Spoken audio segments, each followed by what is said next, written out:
ஆராதனைக்கு நாம் ஆயத்தமாக கொள்வோம். தயவு குறித்து உங்களுடைய ஹெட்ஃபோன் நடத்தி வைக்குமாறு கேட்டுக்கொள்கிறேன். இல்லாட்டி சைலண்ட் மோடில் கூட நீங்கள் வைத்துக் கொள்ளலாம். ஆராதனைக்கு ஒரு தடையாக இருக்காதபடி நீங்கள் பார்த்துக் கொள்ளுங்கள். இந்த ஜெப வேலையில் நாம் யாவரும் ஜெப சிந்தியோடு பிரசன்னம் நாடி வந்தேன் கிருபியால் நோக்கினோம். இந்த பாடல் வழியாக உங்களுடைய உள்ளத்தை நீங்கள் ஆயத்தப்படுத்திக் கொள்ளுங்கள்.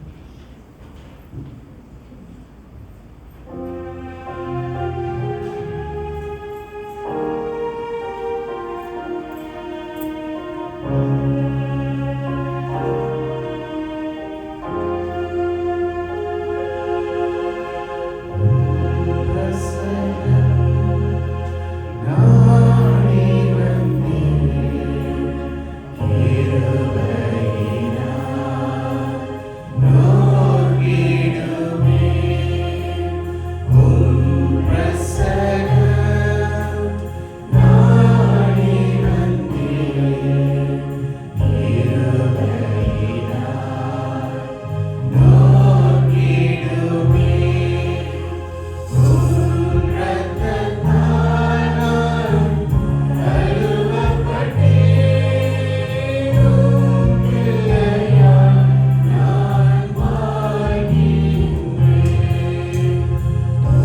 இயேசுவுக்கு நன்றி. ஆமென். சங்கீதம் 34 வசனம் 1 தொடங்கி 3 வரைக்கும் நான் வாசிக்கிறேன். கர்த்தரை நான் எக்காலத்திலும் ஸ்தோத்திரிப்பேன். அவர் துதி எப்போதும் என் வாயில் இருக்கும். கர்த்தருக்குள் என் ஆத்துமா மேன்மை பாராட்டும். சிறுமைப்பட்டவர்கள் அதை கண்டு மகிழ்வார்கள். என்னுடைய கூட கர்த்தரை மகிமைப்படுத்துங்கள். நாம் ஒருமித்து அவருடைய நாமத்தை உயர்த்துவோமாக. மகிமை நிறைந்த தேவனை நாம் போற்றி பாடும் வண்ணமாக சபையார் யாவரும் எழுந்து நின்று முதல் பாடலாக கர்த்தரை பாடுவோம். அவர் மகிமையால் வெற்றி சிறந்தார். கைகளை தட்டி உற்சாகத்தோடு நாம் பாடுவோம்.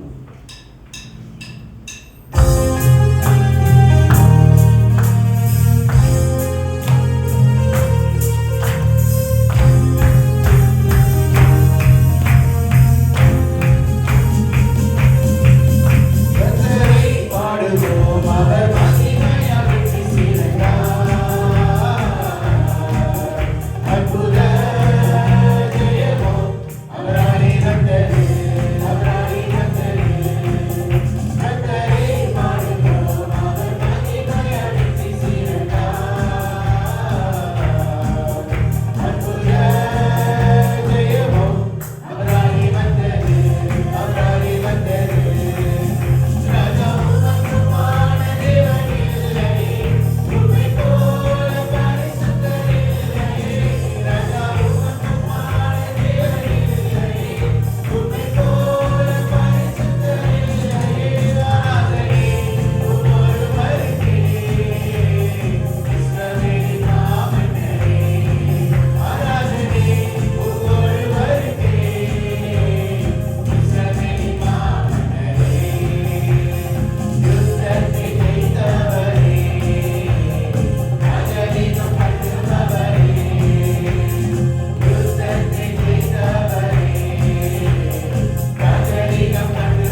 எல்லா ஆசீர்வாதத்துக்கும் காரணமாய் இருக்கின்ற எங்கள் ஆண்டவராகிய இயேசு சுவாமியே, அருமையான வேலைக்காக ஸ்தோத்திரிக்கிறோம். இந்த ஓய்வு நாளை எங்களுக்கு நீர் கொடுத்ததுக்காக ஸ்தோத்திரிக்கிறோம். இந்த புதிய நாளை காணும்படியாக எங்களுடைய ஆயுசினை கூட்டி கொடுத்த தெய்வத்துக்காக நன்றி செலுத்துகிறோம். ஆண்டவரே, கடந்த நாட்களை எங்களை அருமையாக நீர் வழி நடத்தி வந்த தெய்வத்துக்காக நன்றி செலுத்துகிறோம். ஆண்டவரே, எங்களுடைய தேவைகளாக நீர் சந்தித்து வந்த தெய்வத்துக்காக நன்றி செலுத்துகிறோம். ஆண்டவரே, அந்த நன்றி உள்ளத்தோடு குடும்பமாக உடைய ஆலயத்தில் நாங்கள் நிற்கும்படியாக எங்களுடைய இருதயத்தை உற்சாகப்படுத்தி நீர் அழைத்து வந்த தெய்வத்துக்காக நன்றி செலுத்துகிறோம். ஆண்டவரே, அணிந்து நிற்கிறோம். ஆண்டவரே, எங்களுடைய குற்றம் குறைகளை எங்களுடைய பாவங்களை மன்னித்து பரிசுத்தத்தோடு இந்த ஆராதனை நடத்தும்படியாக செய்யும்படியாக எங்களுக்கு நீ கிருபை தர வேண்டும் என்று ஜெபிக்கிறோம். ஆண்டவரே, பாட்டு நடத்துற சகோதர ஜோசுவாக்கா ஜெபிக்கிறோம். ஆண்டவரே, குரல் பலம் தந்து அவரை நீர் வழி நடத்த வேண்டும் என்று ஜெபிக்கிறோம். அவரோடு சேர்ந்து நாங்களும் பாட, நீ செய்த நன்மைகளை நினைத்தவர்களாய் பாட எங்களுக்கும் நீ கிருபை தர வேண்டும் என்று ஜெபிக்கிறோம். மற்ற ஊழியம் செய்கிற ஒவ்வொருத்தர் மேல உடைய கரம் இருக்க வேண்டும். மனபாரத்தோடு அவர்கள் செய்ய அவர்களையும் நீர் வழி நடத்த வேண்டும் என்று ஜெபிக்கிறோம். ஆண்டவர், உடைய வசனத்தை கொண்டாங்க இருக்கின்ற தர்மீனுக்காக ஜெபிக்கிறோம். ஆண்டவர், அந்த மகனை பயன்படுத்தி ஆண்டவரே அவர் வாயின் வழியாக நீர் பேச வேண்டும் என்று ஜெபிக்கிறோம். கேட்கிற எங்கள் ஒவ்வொரு காதுகளின் எண்ணங்களும் உங்க பக்கமாக திருப்பி அந்த வசனத்தை கேட்க எங்களுக்கு கிருபை தர வேண்டும் என்று ஜெபிக்கிறோம். ஆண்டவரே, இந்த ஆராதனை ஆரம்பத்திலிருந்து இறுதி வரைக்கும் நீரே பொறுப்பெடுத்து வழி நடத்த வேண்டும் என்று இயேசுவின் நாமத்தை ஜெபிக்கிறோம் எங்கள் நல்ல பிதாவே, ஆமென். சபையை தியாகம் அமர்வோம். இரண்டாவது பாடலாக உம்மை ஆராதிப்பேன், உம்மை ஆராதிப்பேன்.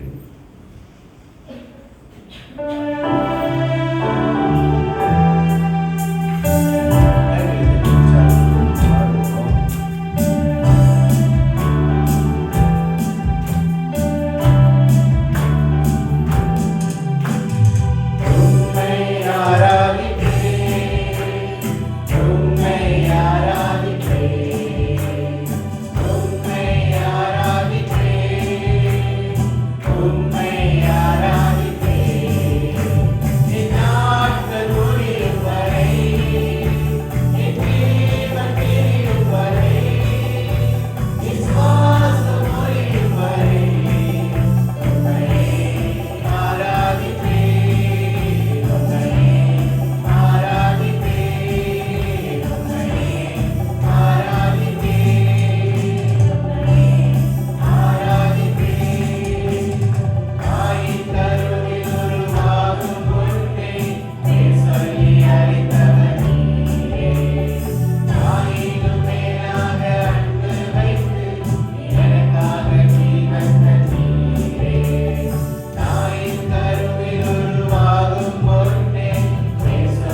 சபையார் யாவரும் எழுந்து இந்த வேத பகுதியை நாம் வாசிப்போம்.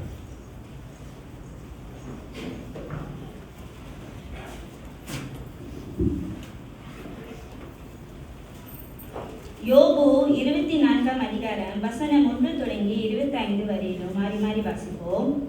யோபு 24ஆம் அதிகாரம் வசனம் 1 தொடங்கி 25 வரையிலும். முதல் வசனம். சர்வ வல்லவருக்கு காலங்கள் மறைக்கப்படாதிருக்க அவரை அறிந்தவர்கள் அவர் நியமித்த நாட்களை அறியாதிருக்கிறது என்ன?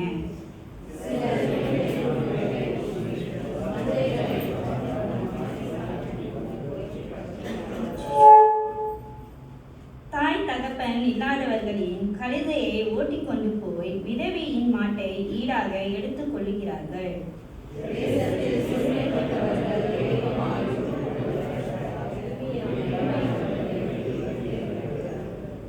இதோ அவர்கள் காட்டு கழுதைகளைப் போல இரை தேட அதிகாலமே தங்கள் வேலைக்கு புறப்படுகிறார்கள். மனாந்தர வெளிதான் அவர்களுக்கும் அவர்கள் பிள்ளைகளுக்கும் ஆகாரம் கொடுக்க வேண்டும்.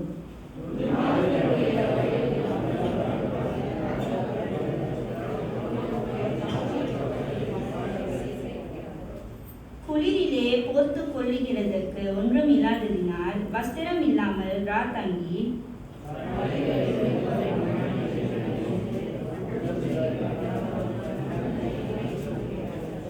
அவர்களோ தகப்பன் இல்லாத பிள்ளையை முளை விட்டு பறித்து தரித்திரன் போர்த்து கொண்டிருக்கிறதை அடக்கு வாங்குகிறார்கள்.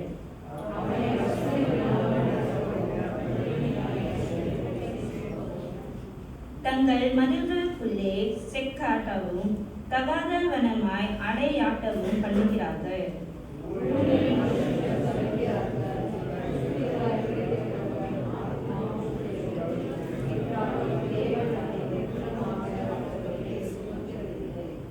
அவர்கள் வெளிச்சத்துக்கு விரோதமாய் நடக்கிறவர்களின் கூட்டத்தார். அவர்கள் அவருடைய வழிகளை அறியாமலும் அவருடைய பாதைகளில் தரிக்காமலும் இருக்கிறார்கள்.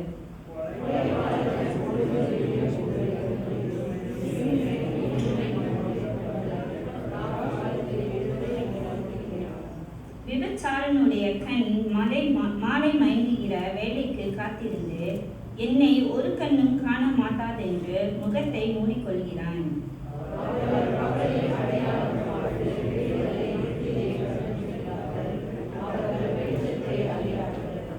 விடியும் காலமும் அவர்களுக்கு மரண இருளை போல் இருக்கிறது.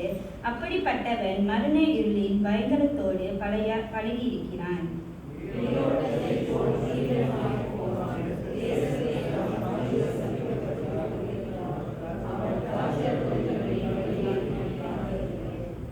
வறட்சியும் உஷ்ணமும் உறைந்த மழையை பட்சிக்கும். அப்படியே பாதாளமானது பாவிகளை பட்சிக்கும்.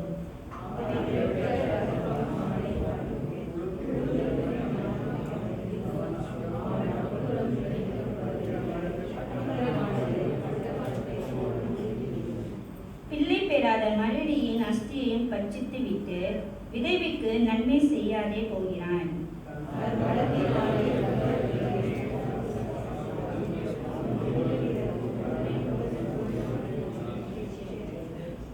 தேவன் அவனுக்கு சுக வாழ்வை கட்டளையிட்டார். அதன் மேல் உறுதியாய் நம்பிக்கை வைக்கிறான். ஆனாலும் அவருடைய கண்கள் அப்படிப்பட்டவர்களின் வழிக்கு விரோதமாய் இருக்கிறது.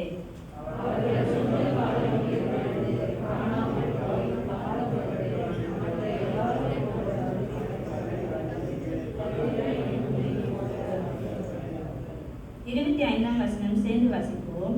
அப்படி இல்லை என்று என்னை பொய்யனாக்கி என் வார்த்தைகளை வியர்த்தமாக யார் என்றார்.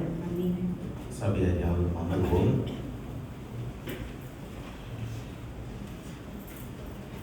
உங்கள் யாவரும் குருதிலம் பைபிள் பிரஸ்பிட்டரின் காலை ஆராதனைக்கு அன்போடு வரவேற்கிறோம். கடவுள் கிருபையினால ஒரு வார காலம் நம்ம கண்மணி போல காத்து குடும்பமாக நம்ம ஆராதனை செய்ய கடவுள் நமக்கு கிருபை தந்திருக்கிறார். 2வது வாரமாக ஆண்டவர் நம்ம கூட கலந்திருக்கிறாரு. கொடுத்த கிருபைக்காக நாம் நன்றி செலுத்துவோம். நம் காணிக்கையை தசம் பாகம் வழங்கத்துக்கு முன்பாக நம்ம இன்னொரு பாடலை பாடுவோம். எனக்காகவே யாவையும் செய்து முடித்தார்.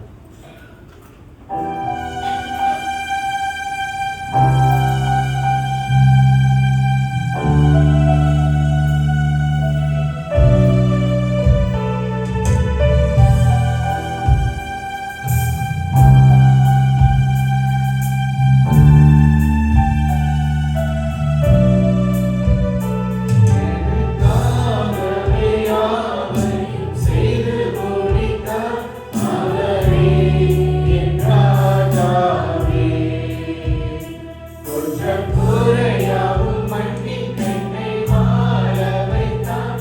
அவரே என் ராஜாவே. எனக்காகவே யாவையும் செய்து முடித்தார். அவரே என் ராஜாவே. குற்றக்குறையாவும் மன்னித்து என்னை வாழ வைத்தார். அவரே என் ராஜாவே.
அனைத்து சம்பவங்களையும் அணுகுவோம்.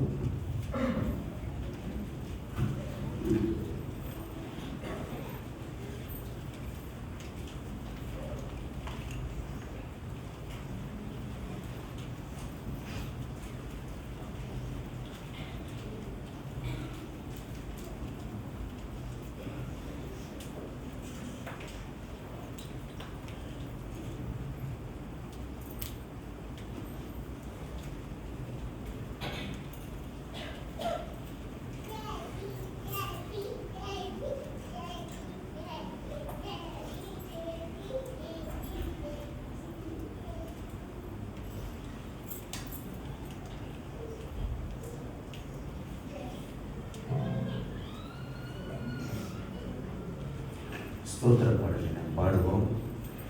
பூலோகத்தாரே யாவரும் கர்த்தாவில் களி கூறுங்கள். ஆனந்தத்தோடே ஸ்தோத்திரம் செலுத்தி பாட வாருங்கள்.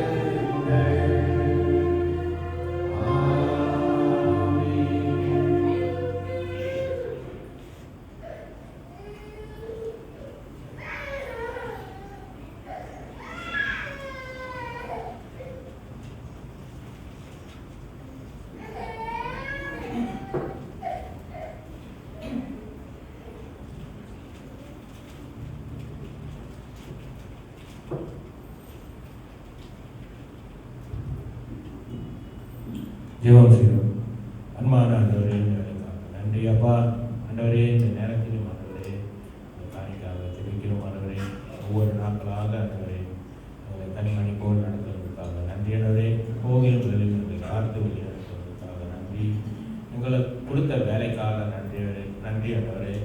ஆண்டவரே, அந்த வேலை மூலியமாக ஆண்டவரே ஒரு சிறு காணிக்கை சுபமாகவும் செலுத்தியிருக்கும். ஆண்டவரே, அந்த செலுத்த கரங்களை ஆசிரியத்து வழி நடத்துமாறு ஆண்டவரே, மேலும் ஆண்டவரே இந்த காணிக்கையானது சமூகத்துக்கு பயன்பட இது பயன்படுத்தக்கூடாது இருந்து வழிநடத்துமாறு மேலும் இப்போது வழிநடத்தும் ஆண்டவரே இந்த பாவத்துக்காக மறுக்கிறேன் நன்றி ஆண்டவரே. மேலும் வழிநடத்தும்.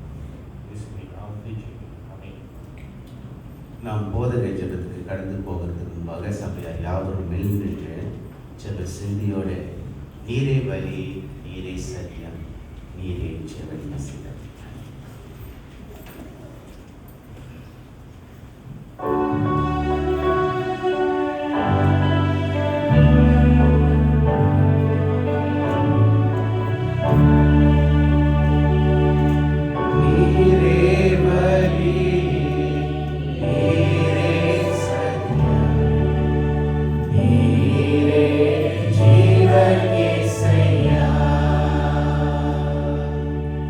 நீ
கண்களை மூடி என்னோடு கூட ஜெபத்தில் தேவனை நோக்கி நாம் ஒருமனப்பட்டவர்களாக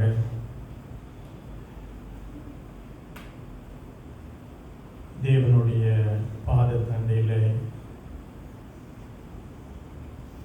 சபையின் காரியங்களுக்காக நாம் ஏறெடுக்கின்ற இந்த நேரத்தில் தேவன் செய்த நன்மைகளை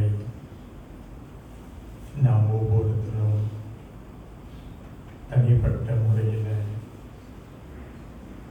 நாம் ஏறெடுத்து பார்ப்போம்.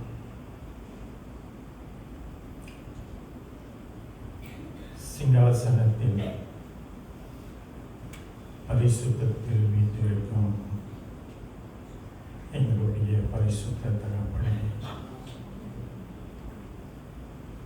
இந்த ஆசீர்வதிக்கப்பட்ட பரிசுத்த ஓய்வு நாளுக்காக நாங்கள் உமக்கு நன்றி ஏறெடுக்கிறோம். உம்முடைய இரக்கத்தின் நாள், உம்முடைய தயவு நாள், உம்முடைய அன்பின் நாள், உம்முடைய மன்னிப்பு நாள். இன்றைக்கு இந்த பரிசுத்த ஸ்தலத்திற்கு நாங்கள் வரும்படி எங்களை நீர் பரிசுத்தப்படுத்தி, எங்களை நீர் ஆயத்தப்படுத்தி, எங்களை நீர் அழைத்து வந்த தயவுக்காக நாங்கள் உமக்கு நன்றி செலுத்திக் கொள்கிறோம். உமக்கு விரோதமாய் நாங்கள் செயல்பட்ட நாட்கள் அதிகம். உமக்கு விரோதமாய் நாங்கள் செயல்பட்ட நேரங்கள் அதிகம். ஆனாலும் நீர் எங்களை எப்பொழுதும் அரவணைத்து, எங்களை மன்னித்து, எங்களுக்கு வேண்டிய சகல கிருபையையும் சகல அரவணைப்பையும் நீர் கொடுத்து, அப்பா பிதாவே என்று நாங்கள் உம்மை அழைக்கும்படி எங்களுக்கு புத்திர சுவிகாரத்தை நீர் கொடுத்து, இன்றைக்கு தேவச்சனமாக தேவ பிள்ளைகளாக நாங்கள் அழைக்கும்படி ஆண்டவரே எங்களை நீர் அழைத்திருக்கிறீர். அதற்காக நாங்கள் உமக்கு நன்றி செலுத்திக் கொள்கிறோம். கடந்த ஒரு வார காலமாக உம்முடைய கிருபை சபையாரோடு நீர் இருந்து எல்லா ரீதியிலும் நீர் எங்களுக்கு போதுமானவராக இருந்திருக்கிறீர். அதற்காக உமக்கு நன்றி. ஒவ்வொரு நாளும் நாங்கள் கடந்து வரும் பொழுது உம்முடைய காக்கும் கரம் எங்களை நடத்தியது. எங்களுடைய உள்ளங்கள் உடைந்து போன நேரமெல்லாம் உம்முடைய வசனத்தின் வார்த்தையின் மூலியமாக நீர் எங்களை தேற்றி எங்களை நீர் ஆறுதல் படுத்தி வந்தீர். அதற்காக உமக்கு நன்றி. எங்களுடைய வேலைகளை நீர் ஆசீர்வதித்தீர். எங்களுடைய குடும்பத்தை நீர் நடத்தினீர். எங்களுடைய பிள்ளைகளை நீர் பாதுகாத்தீர். அதற்காக நாங்கள் உமக்கு நன்றி செலுத்திக் கொள்கிறோம். இந்த பொல்லாத உலகத்தில் நாங்கள் வாழுகின்றோம் என்று நாங்கள் அறிந்தும் பல நேரத்தில் ஆண்டவரே உமக்கு விரோதமாய் நாங்கள் செயல்படுகிறோம். எங்களை தயவாய் மன்னியும். உளுத்தரம் திருச்சபைக்காக நாங்கள் வேண்டுதல் செய்கிறோம்.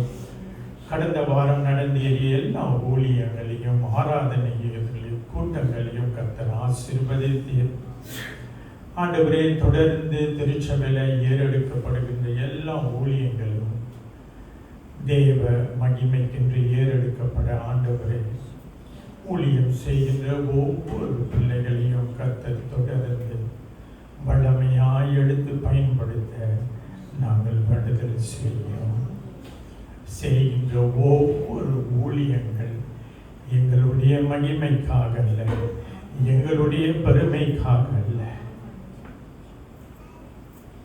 உம்முடைய நாமம் மாத்திரம் மகிமைப்பட எங்களுடைய ஊழியங்களை நாங்கள் நாங்கள் சர்வ ஜாக்கிரதையோடு கவனத்தோடு ஆண்டவரை நாங்கள் ஏறெடுக்க எங்களுடைய ஊழியம் உம்மால் அங்கீகரிக்கப்பட வேண்டும் என்று அந்த உணர்வோடு ஆண்டவரை தொடர்ந்து நாங்கள் ஊழியம் செய்ய எங்களுக்கு நீங்க கிருபை செய்யுங்க.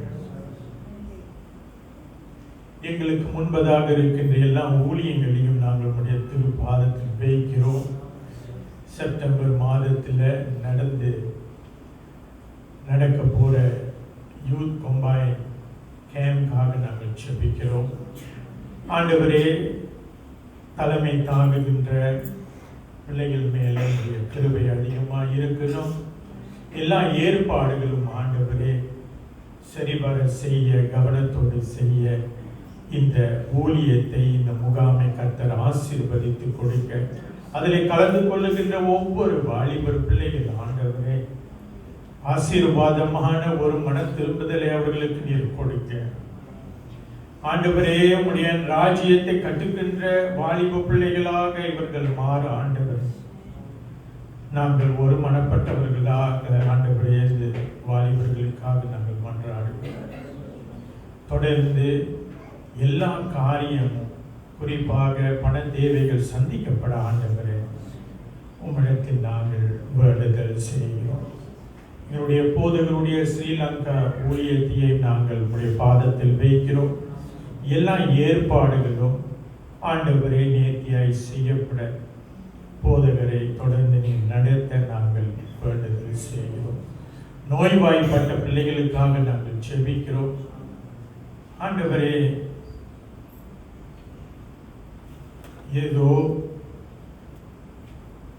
ஒரு வியாதினால, பலவீனத்தினால நாங்கள் எல்லாரும் ஆண்டவரே சரீரத்தில் பலவீனப்பட்டிருக்கிறோம். உம்முடைய கிருபை எங்களுக்கு எப்பொழுதும் நிறைவாய் இருப்பதற்காக நாங்கள் நன்றி செலுத்திக் கொள்கிறோம். குறிப்பாக சகோதரி டேனிக்காக ஜெபிக்கிறோம், சகோதரி கிரேசாவுக்காக ஜெபிக்கிறோம், சகோதரி குலிகாவுக்காக நாங்கள் ஜெபிக்கிறோம், வயதான தாய்மார்களுக்காக நாங்கள் ஜெபிக்கிறோம். ஆண்டவரே, இப்படியாக மன உளைச்சலுக்கு ஆளான பெற்றோர்களுக்காக நாங்கள் ஜெபிக்கிறோம். நீர் தேற்றரவாளனாய் இருந்து எல்லா சூழ்நிலைகளிலும் அவர்களை நீர் தொடர்ந்து தேற்றி வருவதற்காக நாங்கள் உமக்கு நன்றியை செலுத்திக் கொள்கிறோம். ஆண்டவரே, பிறந்த நாளை எத்தனிக்கின்ற பிள்ளைகளுக்காக நாங்கள் வேண்டுதல் செய்கிறோம். இன்றைக்கும் பிறந்த நாளை நினைவு கூறுகின்ற சகோதரி ராமாய்க்காக நாங்கள் ஜெபிக்கிறோம்.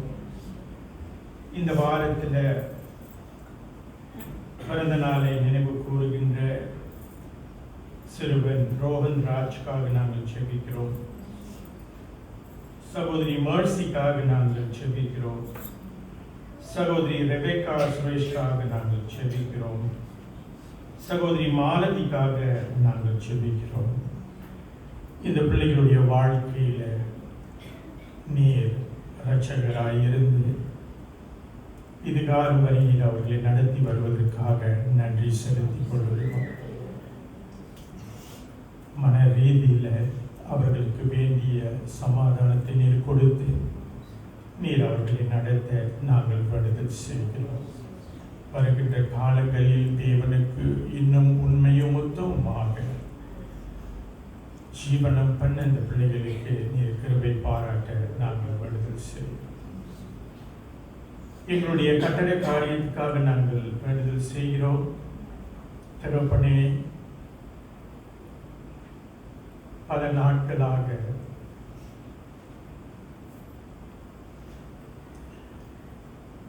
ஒரு ஆலயத்துக்காக காத்திருக்கின்ற எங்களுடைய சபைக்காக நாங்கள் ஜெபிக்கிறோம். நீர் கொடுக்கும் பொழுது நிறைவானதை நீர் கொடுப்பீர், பூர்ணமானதை நீர் கொடுப்பீர், சிறந்ததை கொடுப்பீர். அதுவரை நாங்கள் காத்திருக்க ஆண்டவரே எங்களுக்கும் கிருபை பாராட்ட நாங்கள் வேண்டுதல் செய்கிறோம். மீண்டுமாக இன்றைக்கு ஆராதனைக்கு வந்த ஒவ்வொரு பிள்ளைகள் மேலும் உடைய கிருபை இருப்பதாக.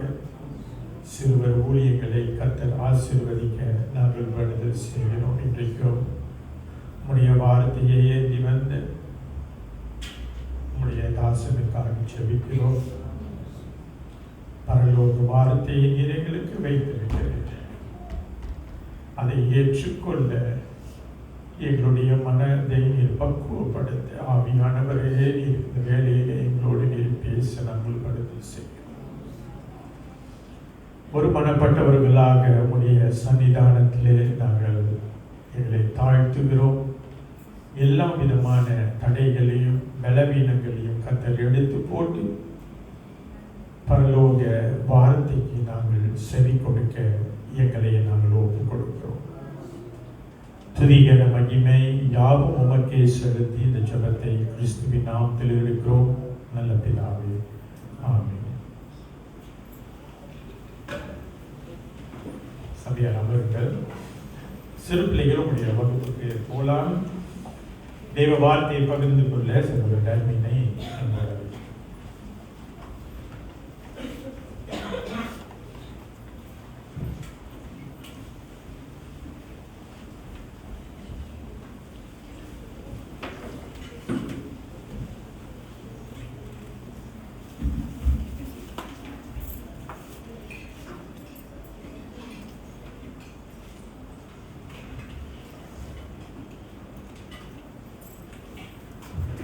மத்தேயு 4ஆம் அதிகாரம் வசனம் 1 தொடங்கி 11ஆம் வசனம் வரை.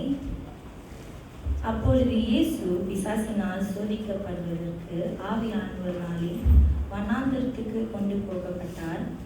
அவர் இரவும் பகலும் 40 நாள் உபவாசமாய் இருந்த பின்பு அவருக்கு பசி உண்டாயிற்று. அப்பொழுது சோதனைக்காரன் அவனிடத்தில் வந்து, நீர் தேவனுடைய குமாரனே ஆனால் இந்த கல்லுகளை அப்பமாகும் படி சொல்லும் என்றான்.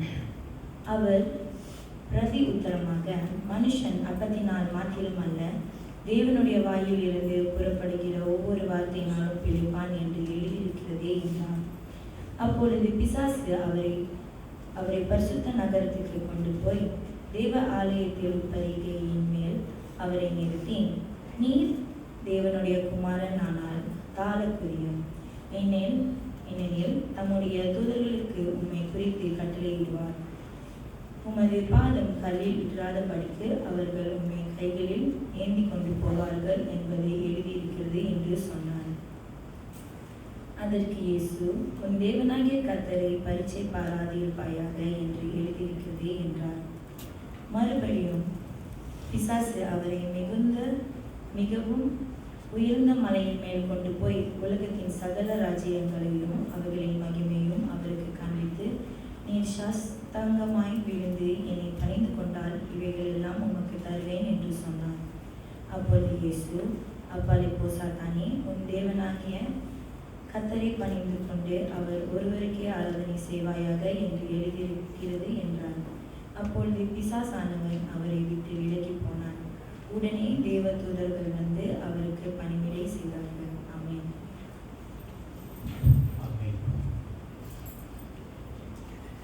மீண்டுமாக உங்கள் மத்தியிலே தேவ செய்தியை பகிர்ந்து கொள்ள தேவன் தந்த மாபெரும் ஸ்லாகியத்திற்காக அதிகமான நன்றி செலுத்துகிறேன்.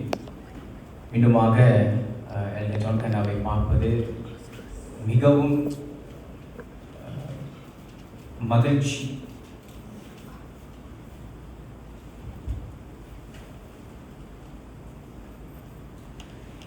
இன்றைய பாடல்கள் எல்லாம் என்னுடைய செய்திக்கு பொருந்திய பாடல்களாக இருந்தது.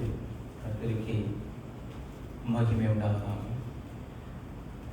பிரியமானவர்களே, உங்க மத்தியிலே நான் கொண்டு வந்திருக்கிறதான தேவ செய்தியினுடைய தலைப்பு The Temptations of Jesus, இயேசுவின் சோதனைகள். இன்றைக்கு வாசித்த இந்த வேத பகுதியிலிருந்து சோதனை நம்முடைய ஆவி, ஆத்மா, சரீரத்தை எவ்வாறு தாக்குகிறது என்று நாம் பார்க்க போகிறோம். முதல் புள்ளியாக. இரண்டாவதாக, இந்த சோதனைகளை வெல்வதற்கான வழிகள் என்ன என்று நாம் இன்றைக்கு கவனிக்க போகிறோம். இந்த பகுதியை நாம் வாசிக்கும் போது மிகவும் ஒரு சுவாரஸ்யமான ஒரு பகுதி. ஏன் சுவாரஸ்யமான பகுதி என்று நான் சொல்கிறேன் என்றால், வேதத்தில் தெளிவாய் எழுதியிருக்கிறது, அப்பொழுது இயேசு பிசாசினால் சோதிக்கப்படுவதற்காக ஆவியானவராலே வனாந்தரத்துக்கு கொண்டு போகப்பட்டார். அப்ப இந்த சோதனையை கொடுப்பது யார்? சோதனையை கொடுப்பது யார்? இங்கே ஆவியானவர் இல்லை. பிசாசினால் சோதிக்கப்படுவதற்காக ஆவியானவரால அவர் அனுப்பப்படுகிறார். நான் இதை வாசித்த போது எனக்கு ஒரு கேள்வி இருந்தது. அப்போ பிசாசு ஒரு மனுஷனை சோதிக்கிறான், ஆனால் அவன் சோதிக்கப்படுவதற்காக ஏன் ஆவியானவர் அதை முன்மொழிய வேண்டும்? ஏன் அவர் அதை அனுமதிக்க வேண்டும்? Why does he lead Jesus to be tempted by the devil? இங்கே இயேசுவானவர் அவர் 40 நாள் 40 இரவு அவர் உபவாசித்த பின்பு அவர் ஊழியத்துக்கு அவர் போகிறார். அதுக்கு முன்பதாக, இந்த 40 நாள் உபவாசம் எடுப்பதற்கு முன்பதாக அவர் ஞானஸ்தானத்தை எடுக்கிறாரு. பிறகு உபவாசம் காலத்துக்குள்ளாய் அவர் கடந்து போகிறாரு. உபவாசம் காலத்துக்கு பின்பாக அவர் அவருடைய ஊழியத்தை தொடர அவர் விருக்கிறார். ஆனால் இந்த ஊழியத்தை தொடர்வதற்கு முன்பதாக ஒரு சோதனை இயேசுவுக்கு. சில வேளையிலே நாம் ஆண்டவரை ஏற்றுக்கொள்ளாத இருந்த காலத்தில் நாம் நினைக்கும் போது, ஒருவேளை நம்மளுக்கு பெரிய அளவில் நம்மளுக்கு எந்த சோதனையும் நம்மளுக்கு வராமல் இருந்திருக்கலாம். ஒருவேளை எனக்கு தெரியல, ஏன்னா நான் ரட்சிக்கப்படும் போது நான் ரொம்ப சின்ன பையனா இருந்தேன், எனக்கு ஞானஸ்தானம் கொடுக்கும் போது. ஆனால் இது நிறைய பேருடைய வாழ்க்கையில் சொன்ன காரியம். இயேசு கிறிஸ்துவை ஏற்றுக்கொண்ட பின்பு வந்த சோதனைகள் நிறைய சோதனைகளை கடந்து போக வேண்டியதாக இருக்கிறது. ஆனால் தேவன் நம்மை சோதிப்பாரா? நாம் வாசிப்போம் யாக்கோபு 1 அதிகாரம் 13 வசனம். யாக்கோபு 1 அதிகாரம் 13 வசனம். சரி, நான் வாசிக்கிறேன். அதை சோதிக்கப்படுகிறவன் எவனும் தன் தேவனால் சோதிக்கப்படுகிறான் என்று சொல்லாதிருப்பானாக. தேவன் பொல்லாங்கினால் சோதிக்கப்படுகிறவரும் அல்ல, ஒருவனையும் சோதிக்கிறவரும் அல்ல. அப்போ இந்த வேத பகுதியை வாசிக்கும் போது, இந்த யாக்கோபு 1 அதிகாரம் 13 வசனத்தை வாசிக்கும் போது, பிறகு இந்த மத்தேயு 4 அதிகாரம் 1 வசனத்தை வாசிக்கும் போது கொஞ்சம் முரண்பாடானதாய் இருக்கிறது போல இருக்கு. It looks like it has contradiction. ஒரு முரண்பாடு இருக்கிறது போல இருக்கிறது. ஆனால் பிரியமானவர்களே, நாம் விளங்கிக் கொள்ள வேண்டும், ஆண்டவராகிய தேவன் நம்மை சோதிப்பதில்லை.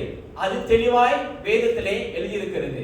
ஆனால் தேவன் என்ன செய்வார் என்றால், நம்முடைய விசுவாசத்தை பரீட்சை பார்ப்பார் என்று வேதம் சொல்லுகிறது. God does test our faith, but he does not tempt us. அப்போ விசுவாசத்தின் பரீட்சை நம்மை தேவனுக்கு நேராய் அது நடத்தும், அது நல்லது. ஆனால் சோதனை என்பது பிசாசினால் நமக்கு வருகிற காரியமாக இருக்கிறது. ஏனென்றால் வேதம் தெளிவாய் சொல்லுகிறது, இயேசு தேவன் யாரையும் சோதிப்பதில்லை என்று நாம் வாசிக்கிறோம். பிரியமானவர்களே, இன்றைக்கு இந்த ஆவி ஆத்மா சரீரத்திலே நமக்கு எப்படி இந்த சோதனை வருகிறது? இங்கே நாம் பார்க்கிறோம், இயேசுவானவர் 40 நாள் உபவாசத்துக்கு பின்பாக அவர் மிகவும் பசியோடு இருக்கிறார். இயேசுவானவர் தேவனா மனுஷனா? Is Jesus God or man? கேளுங்க. Is both. அவர் 100% தேவனாய் இருக்கிறார், அவர் 100% மனுஷனாகவும் அவர் இருந்தார். அப்போ மனுஷனாய் இருக்கிற இயேசுவுக்கு பசி வருவது நியாயம் தானே, இயல்பு தானே, இட் இஸ் நார்மல். 40 நாள் உபவாசம். நம்ம ஒரு நாள் உபவாசம் எடுத்தாலே 40 நாள் உபவாசம் எடுத்த மாதிரி நமக்கு இருக்கும். ஆனா நீங்க இயேசு 40 நாள் உபவாசம் எடுத்த பின்பு அவருக்கு பசி உண்டாயிற்று என்று வேதம் சொல்லுகிறது. இந்த பசியான நேரத்துல இயேசு எப்படி இருந்திருப்பாரு? நான் ரொம்ப பசியா இருக்கிறேன் அப்படின்னு 40 நாள் கழிச்சு பசியில நம்ம பசி எடுத்தா நம்ம எப்படி இருப்போம்? ஆங்கிலத்தில் ஒரு வார்த்தை இருக்கிறது, a hungry man is an angry man. அப்ப இயேசு கோபத்தோட எனக்கு ரொம்ப பசியா இருக்கு, எனக்கு எங்கேயாவது சாப்பாடு கிடைக்காதா என்று நினைத்துக் கொண்டிருப்பாரா? நான் நினைக்கிறேன் இல்லைன்னு. இயேசு அந்த மாதிரி தன்மை உடையவர் அல்ல என்பதை நாம் நிச்சயமாக நாம் சொல்ல முடியும். ஆனால் அவருக்கு பசி உண்டாயிற்று என்று வேதம் சொல்லுகிறது. அப்போ பசியாய் இருக்கிற நேரத்துல சாத்தான் என்ன பண்ணுகிறான்? அவன் சோதிக்கிறான். என்ன செய்ய சொல்றான்? அவன் கல்லை அப்பமாக்க சொல்லுகிறான். இப்ப இயேசுவானவரால கல்லை அப்பமாக்க முடியுமா முடியாதா? முடியும். அப்ப ஏன் இயேசுவானவர் அந்த கல்லை அப்பமாக்கவில்லை?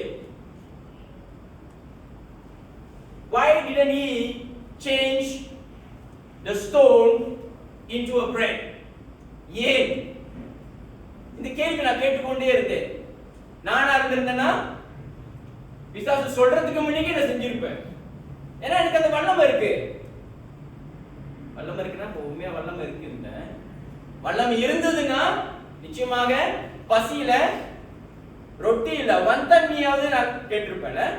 வந்தன் மீ சாக்குய்த்தியாவ், ஓ பசியா இருக்கிற நேரத்துல. ஆனா இங்க பிசாசானவர் சோதிக்கும் போது இயேசுவானவர் அவர் சொல்லுகிறார், மனுஷன் அப்பத்தினாலே அல்ல தேவனுடைய வாயிலிருந்து புறப்படுகிற ஒவ்வொரு வார்த்தையினாலும் பிழைப்பான். அப்போ இயேசுவானவருக்கு தெரியும் அவர் ஏன் இந்த பூமிக்கு வந்தார். ஒருவேளை அவர் அந்த கல்லை அவர் அப்பமாக்கி இருந்தார் என்றால் அவர் தேவனுடைய சித்தத்திற்காக காத்திருக்கவில்லை என்று ஆய்வு. இயேசு தெளிவாய் அறிந்திருந்தார் அவர் ஏன் இந்த பூமிக்கு வந்திருக்கிறார் என்று. பிசாசானவனுக்கு அவர் கீழ்ப்படிந்ததா இருக்கும். அப்படி ஒருவேளை அவர் அந்த அந்த கல்லை அப்பமாக்கி இருந்தார். ஆனால் இயேசு சொல்லுகிறார், மனுஷன் அப்பத்தினால் அல்ல தேவனுடைய வாயிலிருந்து புறப்படுகிற ஒவ்வொரு வார்த்தையினாலும் பிழைப்பான் என்று. பிரியமானவர்களே, நம்ம எல்லாருக்கும் தெரியும் பிசாசானவன் அவன் ஆரம்பத்திலிருந்தே அவன் சோதனைக்காரன், அவன் ஏமாற்றுக்காரன் என்று. எப்படி நம்மளுக்கு தெரியும்? ஆதி ஆகமத்திலே நாம் வாசிக்கிறோம் அவன் எப்படி ஆதாமையும் ஏவாளையும் அவன் சோதித்தான் என்று. தேவன் தெளிவாக ஆதாமோடும் ஏவாளோடும் அவர் சொன்னார், நீ என்ன வேணாலும் சாப்பிடு, ஆனா இந்த நன்மை தீமை அறியத்தக்கதான மரத்தில் உள்ள கனியை புசிக்காதேன்னு சொன்னாரு. ஆனால் சாத்தான் அதைத்தான் சாப்பிட சொல்றான். அப்போ ஆதாமும் ஏவாளும் அதுக்கு கீழ்ப்படிந்தாங்க. அது அவர்களுக்கு ஒரு சோதனையாக இருந்தது. அது அவருடைய கண்களுக்கு அது எப்படி இருந்தது? இன்பமாக அழகாக இருந்தது. சாத்தான் சோதித்தான், ஆதாம் ஏவாள் விழுந்தார்கள். கனியை புசித்தார்கள், அவர்கள் விழுந்து போனார்கள் என்று வேதம் பார்க்கிறோம். அப்படியாக பசியாய் இருக்கிற நேரத்திலே சாத்தானானவர் நம்மை சோதிக்கிறார். அப்போ பசி என்பது நம்மளுக்கு எங்க உண்டாகுது என்றால் நம்முடைய மாம்சத்துல உண்டாகிற காரியம். It happens in the flesh. பிரியமானவர்களே, இயேசு யார் என்று சாத்தானுக்கு தெரியும். ஆனாலும் அவன் தேவகுமாரனை அவன் துணிகரமாக அவன் அவன் சோதிக்கிறதை நாம் பார்க்கிறோம். பிசாசானவன் இயேசு கிறிஸ்துவை அவன் சோதிப்பானானால் இன்றைக்கு உங்களையும் என்னையும் சோதிப்பது அதிக நிச்சயம். அவனால் நம்முடைய மாம்சத்தை சோதிக்க அவனால் முடியும். பழைய ஏற்பாட்டில் நாம் வாசிக்கிறோம், ஏசாவ் என்கிறவன். யார் ஏசாவ்? ஈசாக்கினுடைய மகனாகிய ஏசாவ். அவன் வெளியே வேலையெல்லாம் முடிச்சுட்டு வராரு, பசியோட வராரு. அவன் மூத்த மகன், தலைச்சான் பிள்ளை. ஆனால் அங்கே யாக்கோபு சொல்றாரு, உன்னோட புத்திர சுவிகாரத்தை, சேஷ்ட பாகத்தை நீ எனக்கு கொடு, நான் உனக்கு உன் பசிக்கு கூலை கொடுக்கிறேன்ற. அதுக்கு ஏசாவ் சொல்றான், என் பசி இந்த சேஷ்ட புத்திரம் எனக்கு என்ன நல்லது கொடுக்கும்? What does it bring to me? What good does it bring to me? நீ எடுத்துக்கோ, சேஷ்ட புத்திரத்தை நீ எடுத்துக்கோ, கூலை எனக்கு நீ கொடு. அப்ப ஒருவேளை கூலுக்காக தன்னுடைய சேஷ்ட பாகத்தை அவன் கொடுத்தான். அப்படியாக அந்த நேரத்திலும் கூட பிசாசானவன் ஏசாவை சோதித்ததை நாம் பார்க்கிறோம். ஏசாவும் விழுந்தான். பிரியமானவர்களே, இந்த மாம்சம் பலவிதமான சோதனைக்கு உட்பட்டது. இன்றைக்கு நமக்கு நண்பர்கள் இருக்கிறார்கள், உறவினர்கள் இருக்கிறார்கள். நாம் ஒரு குழுவிலே நாம் உட்கார்ந்து கொண்டிருக்கும் போது நம்முடைய நண்பர்கள் ஒருவேளை ஒரு சிகரெட்டை பத்து வைக்கலாம். நாம் அந்த சர்க்கிள் உட்கார்ந்து இருக்கோம், நம்ம அந்த கூட்டத்தில் உட்கார்ந்து இருக்கிறோம். ஒரு கேன் பியரை திறக்கிறாங்க. மச்சான் குடி, என்ஜாய் பண்ணுவோம் இன்னைக்கு, drink, cheers, let's enjoy this day ன்னு சொல்றாங்க. நம்ம வந்து வேண்டாம் வேண்டாம் வேண்டாடா, எனக்கு வேண்டாம், நான் அதெல்லாம் பிடிக்க மாட்டேன், கொஞ்சம் கொஞ்சம் இன்னும் நிறைய குடிக்க வேண்டாம், கொஞ்சம் நம்முடைய ஃப்ரெண்ட்ஷிப்காக அபி கொஞ்சோண்டு. அப்ப நம்ம என்ன பண்ணுவோம்? ஏய் சோதனையா இருக்க, சரி நட்புக்காக ஒரு கிளாஸ், சரி அரை கிளாஸ், ஒரு கிளாஸ்னா ரொம்ப மாதிரி இருக்கு, அரை கிளாஸ் குடிச்சிட்டோன்னே ஃப்ரெண்ட்ஷிப்பை காப்பாற்றி. அப்புறம் அரை கிளாஸ் ஒரு கிளாஸ் ஆகும், ஒரு கிளாஸ் 2 கிளாஸ் ஆகும், 5 போத்தல் ஆகும். அப்புறம் என்ன நடக்கிறதுனே தெரியாது. பிரியமானவர்களே, இப்படிதான் பிசாசானவன் நம்முடைய மாம்சத்தை அவன் சோதிப்பான். நம்முடைய பலவீனங்களை அவன் அறிந்திருக்கிறான். அப்ப பிசாசுக்கு அவ்வளவு வல்லம் இருக்கா? நம்முடைய பலவீனங்களும் அவனுக்கு தெரியுது. அப்ப அந்த அளவுக்கு பிசாசுக்கு வல்லம் இருக்கா? பிசாசை பற்றி நான் மகிமைப்படுத்தி நான் பேசவில்லை, ஆனால் அவனுக்கு வல்லமை இருப்பதை நாம் உணர்ந்து கொள்ள வேண்டும். அவனுக்கு மனுஷனை சோதிப்பதற்கான வல்லமை இருக்கிறது. அப்போ நம்முடைய மாம்சத்தை சோதிக்க பிசாசுக்கு வல்லமை இருக்கிறது. அவன் நம்மை சோதிக்கிறவனாய் இருக்கிறான். அப்போ மாம்சத்தில் உள்ள சோதனை முதலாவது.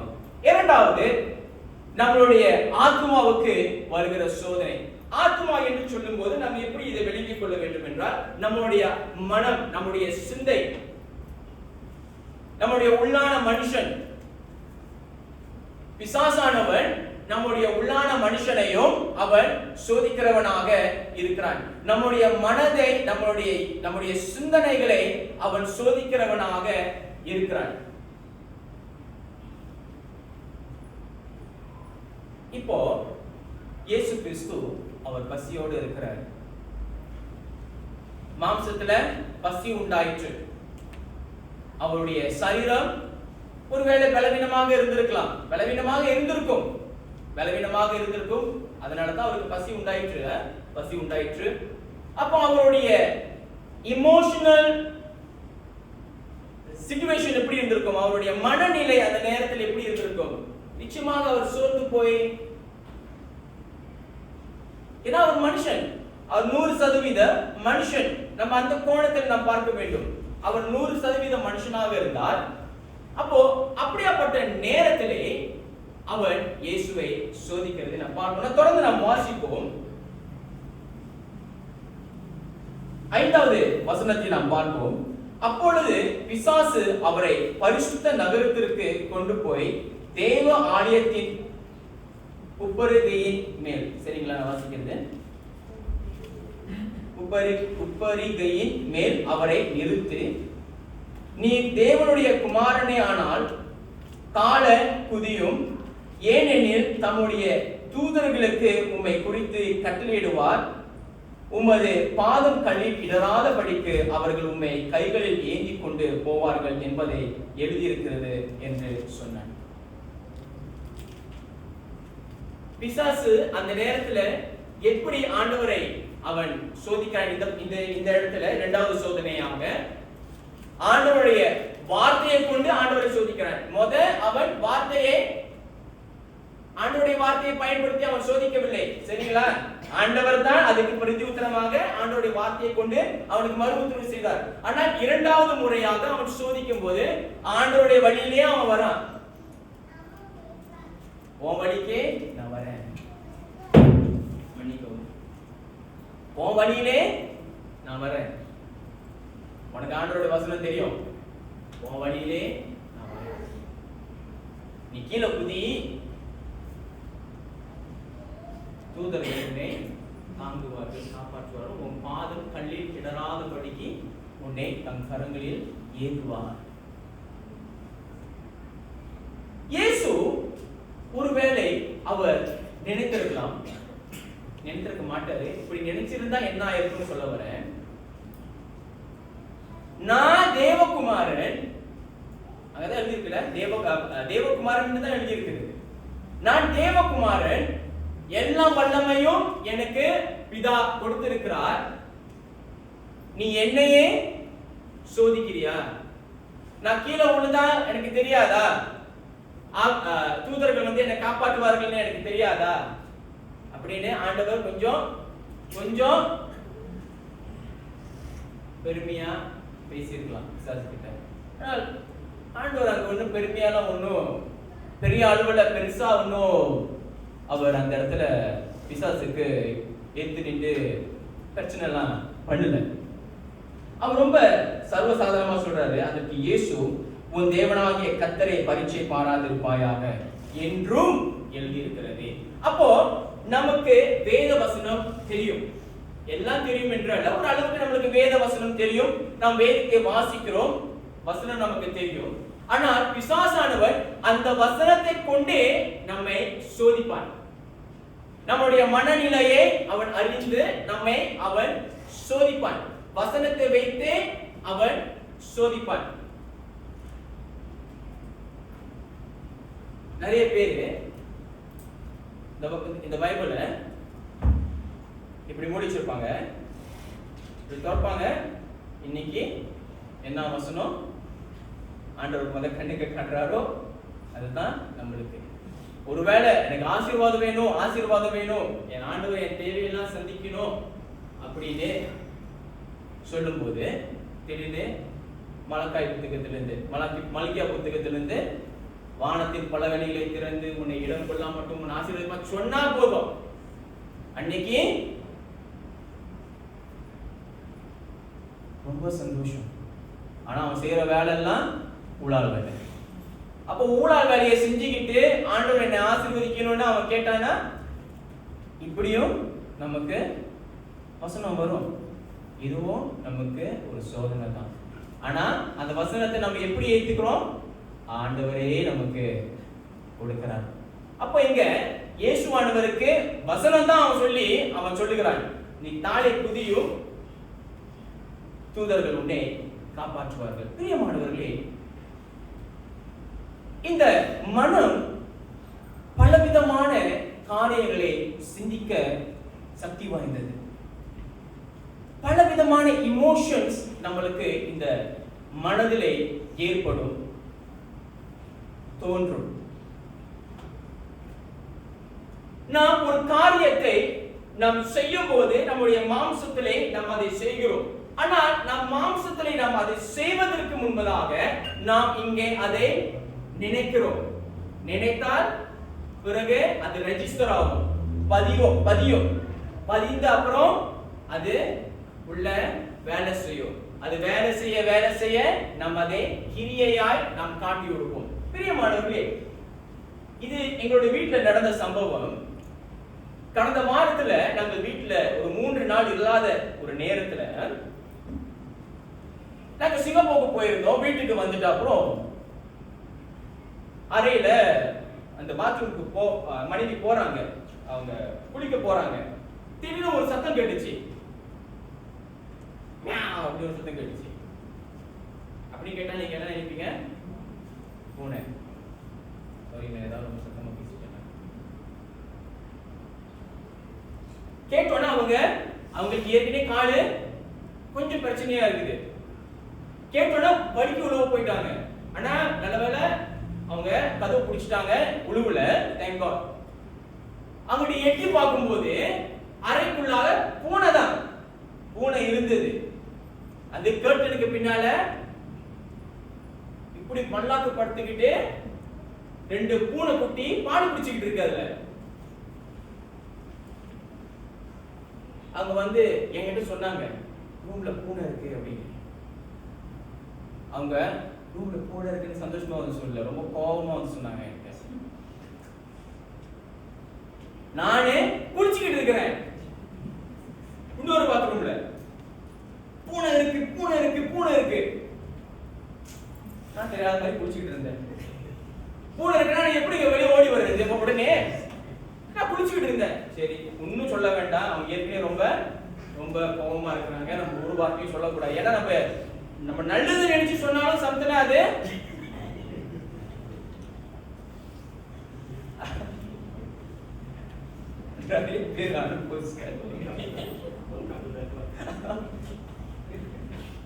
ஏதாவது சொன்னா தவறாயிரும். பூனையா அப்படின்னு சொல்லிட்டு நானும் அது கூட சொல்லியிருக்க கூடாது. அப்புறம் வெளியே பாக்குறேன், பூனை மண்டாக்கப்படுத்திக்கிட்டு 2 பூனை குட்டிங்க பாலை குடிச்சுக்கிட்டு அந்த கர்டன்ல சுருண்டுக்கிட்டு மெத்தையில படுத்துக்கிட்டு எல்லாம் ரத்தம். குட்டி போட்டிருக்கு வீட்டுல. எனக்கு அதை பார்த்தோன்னே 0 to 100 போயிட்டேன். ஏன்னா ஏற்கனவே பூனை தொல்லை பெரும் தொல்லையா இருக்கு வீட்டுல. அது மட்டும் இல்ல, நிறைய விதமான குரங்குங்கள்லாம் எங்களோட வீடை ரொம்ப அட்டாக் பண்ணுது. இதுல பூனை ரொம்ப தைரியமா அறைக்குள்ள பூந்து அவங்களோட பெட்ரூமா நினைச்சு சந்தோஷமா குடும்பம் நடத்தி புள்ளைய பத்திருக்கிறாங்க. ஐயா, கீழே ஒரு மெட்ரஸ் இருந்துச்சு, அதுல எல்லாம் மூத்துவோம். மன்னிச்சிருங்க சொல்றேன். நான் மனசை காம் டவுன் பண்ண பாக்குறேன். ஆனா என்னோட ஆத்மா, என்னுடைய மனம் சொல்லிக்கிட்டே இருக்கு, அந்த நேபரை கூப்பிடு. அந்த நேபரை கூப்பிட்டு 4 வார்த்தை நீ கேளு. கூப்பிட்டேன், பாருங்க உங்களோட பூனையா அப்படின்னு ரொம்ப பணிவா சொன்னேன். ஆனா மனசு உள்ள எரிஞ்சுக்கிட்டு இருக்கு எனக்கு. வந்தாங்க, பூனைய லைட்டா தூக்கிட்டு பாக்ஸ் இருக்கான்னு கேட்டாங்க என்கிட்ட. பாக்ஸையும் எடுத்து கொடுத்தாங்க. பாக்ஸையும் எடுத்து கொடுத்து பூனை குட்டிங்களை அதில் வச்சுட்டு அவங்க கொண்டு போயிட்டாங்க. Terima kasih ya Mi, kenapa saya cari ini kucing 5 hari lah, saya ingat dia sudah mati. Terima kasih Mi, kalau ada lagi cakap dengan saya ya, apa sudah போறாங்க. Ya nanti kalau ada saya bagi tahu சொல்லிட்டு வழி அனுப்பி விட்டேன். வீட்டுக்கு வந்தோன்னே அந்த ரூமோட வாடை, அந்த பூனையோட வாடை, அந்த ரத்தம் வாடை, மூத்திர வாடை எனக்கு இன்னும் கோபத்தை அதிகரிக்க செஞ்சது. இப்ப நான் கோபத்துல நான் மனைவிகிட்ட பேசிக்கிட்டே இருக்கிறேன். என்னால சொன்னேன்னா, இப்ப நான் சொன்னேன்னா இப்போ ரொம்ப நேரம் ஆயிடும். தனியா கேளுங்க வேணும்னா. அப்ப எல்லாம் பேசி முடிச்சோடனே மனசு கொஞ்சம் அமைதியாயிருச்சு. மறுநாள் வேலைக்கு போனேன், அதே யோசனையோட போனேன். பூனை வாடை.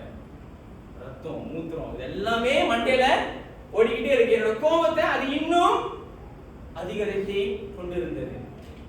என்னால கொஞ்ச நேரத்துல என்னுடைய நேபரை மன்னிக்க முடியல. அந்த மாதிரி ஒரு சிச்சுவேஷனுக்கு நான் வந்துட்டேன். ஏன்னா இது நிறைய வாட்டி வீட்டு வெளியெல்லாம் நடந்துருச்சு, இப்ப வீட்டுக்குள்ளேயே அது வந்துருச்சு. சோ என்னால அதை ஏற்றுக்கொள்ள முடியல, ரொம்ப கோபம். பிரியமானவர்களே, இன்றைக்கு ஒருவேளை உங்க வீட்டுல பூனை வராம இருந்திருக்கலாம். ஒருவேளை இப்படிப்பட்ட சோதனை உங்களுக்கு வேற விதமான சோதனைகள் உங்களுடைய ஆத்மாவை, உங்களுடைய மனநிலையை கெடுக்க, உங்களுடைய நிம்மதியை கெடுக்க. நிம்மதி மாம்சத்துல வராது, நம்முடைய இமோஷன்ஸ், நம்முடைய மைண்ட், நம்முடைய ஆத்மாவை, நம்ம உள்ளான மனுஷனுக்குள்ளாக நடக்கிற காரியம். அப்படியாக உங்களுக்கு சோதனை வந்திருக்கலாம். ஆனால் நீங்க அதை எப்படி நீங்க மேற்கொள்ள வேண்டும்? நான் அமைதியாக ஜெபித்தேன். ஆண்டவரே, அவர்களை மன்னிக்க எனக்கு நீ உதவி செய்யும். அவர்களை மன்னிக்க எனக்கு நீர் உதவி செய்யும். ஏன்னா நிறைய வேலை, சாதாரணமான விஷயம் இல்லை. அது ரூமை சுத்தம் பண்ணி எடுக்கணும், பெரிய வேலை. அந்த மெத்தையெல்லாம் டிஸ்போஸ் பண்ணணும். அப்ப ஆண்டவர் மனசுல சமாதானத்தை கொடுத்தார், மன்னிக்க உதவி செய்தார். நம்ம அவங்கள விட மேன்மையானவர்களோ அல்லது அப்படியாப்பட்ட சிந்தையோடு நாம் எந்த காரியத்தையும் நாம் செய்ய முடியாது. பிரியமானவர்களே, சில வேளையிலே நம்முடைய ஆத்மாவிலே என்ன வரும் என்றால், நம்முடைய மனதில் என்ன வரும் என்றால், நம்முடைய சிந்தையில் என்ன வரும் என்றால், இது மிகவும் ரொம்ப ஒரு ஆபத்தான ஒரு காரியம், பெருமை. இந்த பெருமை ஒரு மனுஷனுக்கு வீழ்ச்சியை கொண்டு வரும். தேவன் பெருமைக்காரனை அவர் வெறுக்கிறார். பெருமைக்காரனுக்கு அவர் எதிர்த்து நிற்கிறார் என்று வேதம் சொல்லுகிறது. We cannot be prideful. பிலிப்பியர் 2ஆம் அதிகாரம் 3ஆம் வசனத்தில் சொல்லுகிறது, ஒன்றையும் வாதினாலாவது என்று சொல்வது ஆர்குமென்ட், வாதம் பண்றது, வீண் பெருமையினாலாவது செய்யாமல் மனத்தாழ்மையினாலே ஒருவரை ஒருவர் தங்களிலும் மேன்மையானவர்களாக எண்ண கடவுள்கள் என்று வேதம் சொல்லுகிறது. இன்றைக்கு நம்மளுக்கு நம்முடைய மனது, நம்முடைய மனம், நம்முடைய சிந்தனை எப்படியாப்பட்ட சோதனைகளை நாம் கடந்து போய் கொண்டிருக்கிறோம். நாம் சிந்திப்போம், எப்படியாப்பட்ட சோதனை உங்களுக்கு நேரிட்டது, மனதில் இதை வைத்துக் கொள்ளும். மூன்றாவது சோதனை நம்முடைய ஆவிக்கு வருகிற சோதனை. இங்கே மூன்றாவது முறையாக பிசாசானவர் இயேசுவை சோதிப்பதை நாம் பார்க்கிறோம். பிசாசு இயேசுவை மூன்றாவது முறையாக அவன் சோதிக்கிறான். வாசிப்போம் வசனம் 8-9.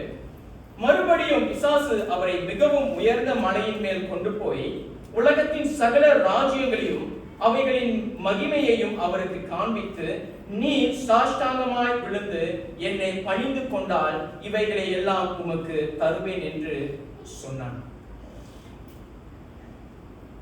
மீண்டுமாக பிசாசுக்கு தெரியும் யார் இந்த இயேசு. அவர் தேவகுமாரன் என்பதை அவன் அறிந்தும் அவன் இந்த வார்த்தையை இயேசுவுக்கு அவன் சொல்லுகிறான்.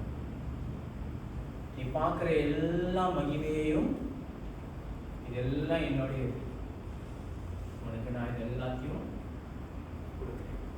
நீ சாஷ்டாங்கமா விழுந்து என்னை பணிந்து. பிரியமானவர்களே, இந்த ஆவிக்கு வேண்டியது ஆராதனை. What does the spirit need is worship.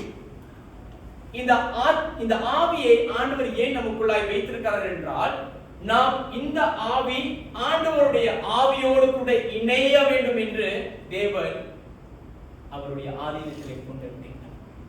அப்போ இந்த ஆவி ஆண்டவரை ஆராதிக்க வேண்டும். ஆனால் இங்க பிசாசானவன் அதை அறிந்து அவன் என்ன சொல்லுகிறான் என்றால், இந்த உலகத்தின் மேன்மைகள் எல்லாம் நான் உனக்கு கொடுக்கிறேன், நீ தாளை எனக்கு பணிந்து என்னை வணங்கும். நீ என்னை என்ன எழுதிருக்கிறது வாசிப்போம். நீ சாஷ்டாங்கமாய் விழுந்து, சாஷ்டாங்கமாய் விழுந்து என்ன தெரியுது, என்ன தெரியுதுங்களா? சாஷ்டாங்கமாய் அப்படியே கீழே prostrate. பழைய பாடல்கள்லாம் ராஜாக்கள் கூட தேவனுக்கு முன்பதாக சாஷ்டாங்கமா தான் பணியணும். தேவன் அதை விரும்பினார். அது நாம் தேவனுக்கு செலுத்துகிற கனத்தையும் மரியாதையையும் அது காட்டுகிறது. It shows the reverence that we have for God. இங்கே பிசாசானவன் தேவகுமாரனை உலக இன்பத்தை காட்டி, நீ என்னை சாஷ்டாங்கமாக பணிந்துக்கோ, இவைகள் எல்லாம் உனக்கு தருவேன் என்று சொன்னார். பிரியமானவர்களே, வானத்தையும் பூமியையும் படைத்தது ஆண்டவராகிய இயேசு. அவரே வார்த்தையாய் இருப்பதனால் தேவன் வார்த்தையை கொண்டு வானத்தையும் பூமியையும் படைத்தார். அப்ப அந்த வார்த்தை யாரு? ஆண்டவராகிய இயேசு கிறிஸ்து. அப்ப வானமும் பூமியும் படைத்தார் என்றால் அந்த வானமும் பூமிக்குள்ள அதிகாரி யாரு? எஜமான் யாரு? ஆண்டவராகிய இயேசு கிறிஸ்து. அப்ப இயேசு கிறிஸ்துவே இவன் சோதிக்கிறான். நீ எல்லாத்தையும் உனக்கு நான் கொடுக்கிறேன், நீ என் காலில் மட்டும் விழுந்துரு. பிரியமானவர்களே, தேவன் நம்மை படைத்தது நாம் அவரை தொழுது கொள்ள வேண்டும், நாம் அவரை வணங்க வேண்டும், அவரை நம்முடைய தேவனாக நாம் அவருக்கு ஆராதனை செய்ய வேண்டும் என்று. ஆனால் இன்றைக்கு அந்த ஆராதனையை திருடக்கூடிய காரியங்கள் என்ன நம்முடைய வாழ்க்கையிலே இருக்கிறது? இன்றைக்கு உலக மேன்மைகள், உலக பொருட்கள் இன்றைக்கு நம்மை ஆண்டவரை ஆராதனை செய்வதிலிருந்து நம்மை பிரித்து எடுக்கிறதா? Is our work stealing our worship to God? நம்முடைய வேலை, நம்மளுடைய ஆஸ்தி, நம்மளுடைய சம்பாத்தியம், இது நாம் ஆண்டவரை ஆராதிப்பதிலிருந்து நமக்கு தடையாக இருக்கிறதா? நாம் எதை ஆராதித்து கொண்டிருக்கிறோம், எதை நம்முடைய வாழ்க்கையில நாம் ஆராதனை செய்து கொண்டிருக்கிறோம் என்று நாம் கேட்க வேண்டிய ஒரு நேரம். பிரியமானவர்களே, நான் என்னைக்கெல்லாம் உங்க மத்தியில் நான் தேவ செய்தி கொடுக்கிறேனோ, இது தேவ செய்தி எனக்கும் நான் கொடுக்கிறேன் என்று நான் உங்களிடம் சொல்வது இதுதான் காரணம். ஏனென்றால் நானும் உங்களை போல சாதாரணமான மனுஷன். இன்றைக்கு உங்க மத்தியில் நான் தேவ செய்தியை கொடுத்த பின்பு ஒருவேளை நான் போய் விழுவதற்கு நிறைய வழிகள் இருக்கிறது, நிறைய சாத்தியக்குறி இருக்கிறது. இன்றைக்கு நாம் ஆராதனை செய்வது யாரை? Whom do we worship? நம்முடைய பிள்ளைகளையா, நம்முடைய குடும்பத்தையா, நம்முடைய பெயரையா, பதவியையா? எது? ஆராதனை என்பது தேவன் ஒருவருக்கே உரியது. Worship belongs to God alone. Now, பிசாசானவன், கொஞ்சம் நேரம் எடுக்கிறேன் இன்னைக்கு, கொஞ்சம் டைம் கொடுங்க எனக்கு. பிசாசானவன் அவன் தேவனுடைய ஸ்தலத்தை எடுக்க வேண்டும் என்று அவன் விரும்பினான். லூசிபர் என்கிற பிரதான தூதன் அவன் தேவனுடைய ஸ்தலத்தை அவன் திருட வேண்டும் என்று அவன் மனதிலே அவன் நினைத்தான். அதை நாம் எங்க வாசிக்கிறோம்? ஏசாயா புத்தகத்தில் நாம் வாசிக்கலாம். 14ஆம் அதிகாரம் வசனம் 13, 14 வாசிப்போமா? நான் அதை வாசிக்கிறேன். ஏசாயா 14ஆம் அதிகாரம் வசனம் 13, 14. நான் வானத்துக்கு ஏறுவேன், தேவனுடைய நட்சத்திரங்களுக்கு மேலாக என் சிங்காசனத்தை உயர்த்துவேன், வட புறங்களில் உள்ள ஆராதனை கூட்டத்தின் பர்வதத்திலே வீற்றிருப்பேன் என்றும், நான் மேகங்களுக்கு மேலாக உன்னதங்களில் ஏறுவேன், உன்னதமானவருக்கு ஒப்பாவேன் என்று நீ உன் இருதயத்தில் சொன்னாயே. இது பிசாசை குறிக்கிறது. பிசாசு அவன் விரும்புகிற காரியம், அவன் தேவனை போல் ஆக வேண்டும் என்று அவன் விரும்பினான். அவனுக்கு தூதர்கள் வணங்க வேண்டும், அவனை வணங்க வேண்டும் என்று அவன் விரும்பினான். அவனுக்கு ஆராதனை செய்ய வேண்டும் என்று அவன் விரும்பினான். தேவனுடைய ஸ்தலத்தை அவன் திருட வேண்டும் என்று அவன் விரும்பினான். அதனாலே தான் தேவன் அவனை தள்ளிவிட்டார். அவன் அங்கே செய்ய முடியாத காரியத்தை அவன் இங்கே செய்ய முயற்சிக்கிறான். அப்போ நாம் ஆண்டவருக்கு செலுத்த வேண்டிய ஆராதனையை செலுத்த முடியாமல் அவனுக்கு செலுத்த வேண்டிய ஆராதனையை செலுத்துவதற்கான வழிகளை அவன் நமக்கு காட்டுகிறான். இதுதான் உண்மை. ஆனால் சத்தியத்தை அறிந்த நீங்களும் நானும் நாம் அறிந்து கொள்ள வேண்டும். நாம் ஆராதனை செய்ய வேண்டியது உலகத்தை அல்ல, பிசாசை அல்ல, அவன் காட்டும் இன்பங்களை அல்ல, மாறாக நம்மை படைத்த ஆண்டவர் ஒருவரே. அப்ப நாம் பிசாசை வெல்ல வேண்டும் என்றால் முதலாவது தேவனுடைய வார்த்தை நமக்கு தெரிய வேண்டும். அது இரண்டாவது புள்ளியாக. How do we overcome temptation? முதலாவது தேவனுடைய வார்த்தையை நம்மளுடைய இருதயத்துக்குள்ளாய் நாம் பதிய வைக்க வேண்டும். We should store God's word in our hearts. நாம் அந்த வார்த்தையை நாம் எப்படி பதிய வைக்க வேண்டும்? ஒவ்வொரு நாளும் ஆண்டவருடைய வார்த்தையை நாம் வாசிக்க வேண்டும். ஒவ்வொரு நாளும் ஆண்டவருடைய வார்த்தையை நாம் தியானிக்க வேண்டும். சங்கீதம் 1 சங்கீதம் 2 வசனம் இப்படியே சொல்கிறது. நாம் அதை வாசிப்போம். சங்கீதம் 1:2.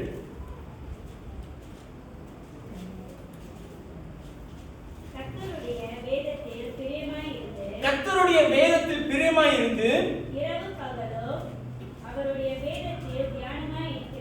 இரவும் பகலும் அவருடைய வேதத்தின் மேல் தியானமாய் இருக்கிற மனுஷன் பாக்கியவான். அப்ப நாம் ஒவ்வொரு நாளும் தேவனுடைய வார்த்தையை நாம் வாசிக்க வேண்டும். ஏன் வாசிக்க வேண்டும் என்றால், வாசிக்கவில்லை என்றால் என்ன ஆகும்? சங்கீதம் 1:1 வாசிங்கள்.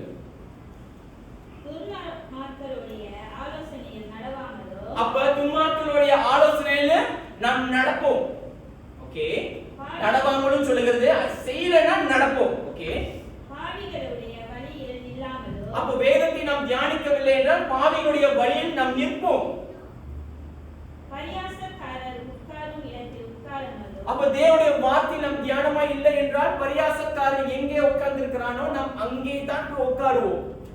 அப்ப தேவனுடைய வார்த்தையில் இரவும் பகலும் தியானமாய் இருக்கிற மனுஷன் பாக்கியவான் என்று சொல்லும் போது அவன் இந்த வழியில் எல்லாம் அவன் தேடி போக மாட்டான்.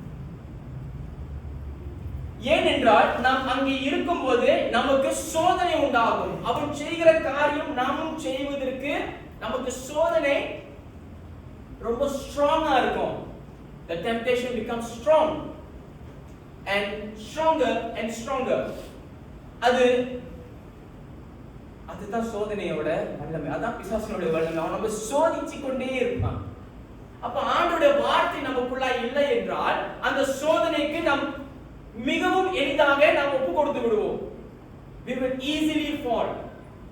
அப்போ ஆண்டோடைய வார்த்தையின் மேல் இரவும் பகலும் நம் தியானமாய் இருக்க வேண்டும். ஆண்டோட வார்த்தையை நமக்குள்ளாய் பதிய வைக்க வேண்டும். நான் ஏதோ ஒரு மேஜிக்லாம் சொல்ல போகிறது இல்லைங்க, எல்லாம் ஆண்டோடைய வார்த்தை தான். இரண்டாவது காரியம், நாம் எப்படி இந்த சோதனை நாம் மேற்கொள்ள போகிறோம் என்றால், ஆண்டவருடைய வார்த்தையை நம்ம இதயத்துக்குள்ளாய் பதிய வைக்கிறது மாத்திரமல்ல, அந்த வார்த்தையை நாம் அதிகாரத்தோடு நாம் உபயோகப்படுத்த வேண்டும். We should use the word of God with authority. அதிகாரத்தோடு அந்த வார்த்தையை நாம் உபயோகப்படுத்த வேண்டும். இயேசு கிறிஸ்துவானவர் அவர் அமைதியாக இருக்கவில்லை. அவருக்கு வார்த்தை தெரிந்ததுனால் அவர் வார்த்தையாக இருக்கிறார். ஆதியிலே வார்த்தை இருந்தது, அந்த வார்த்தை தேவனோடு இருந்தது, அந்த வார்த்தை தேவனாக இருந்தது. அந்த தேவன் நமக்குள்ளாய் இருக்கிறார், அந்த வார்த்தை நமக்குள்ளாய் இருக்கிறது. நாம் அந்த வார்த்தையை அதிகாரத்தோடு நாம் பயன்படுத்த வேண்டும். Use the word of God. தேவனுடைய வார்த்தை எப்படி இருக்கிறதா? இருபுறம் வாசிப்போம் அந்த வார்த்தையை. ஒரு வல்லமையான ஒரு வார்த்தைங்க. எபிரியர் 4ஆம் அதிகாரம் 12ஆம் வசனத்தை நாம் வாசிப்போம். நான் அதை வாசிக்கிறேன். எபிரியர் 4ஆம் அதிகாரம் 12ஆம் வசனம்.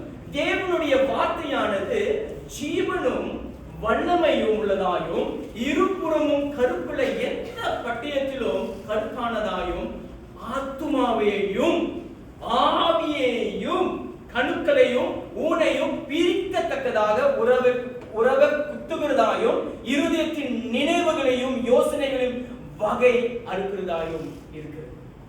அப்ப தேவனுடைய வார்த்தை அது எப்படி இருக்குன்னா நம்முடைய ஆவியையும் நம்முடைய ஆத்மாவையும் குத்துகிறதா இருக்கிறதா. It can penetrate through your soul and your spirit.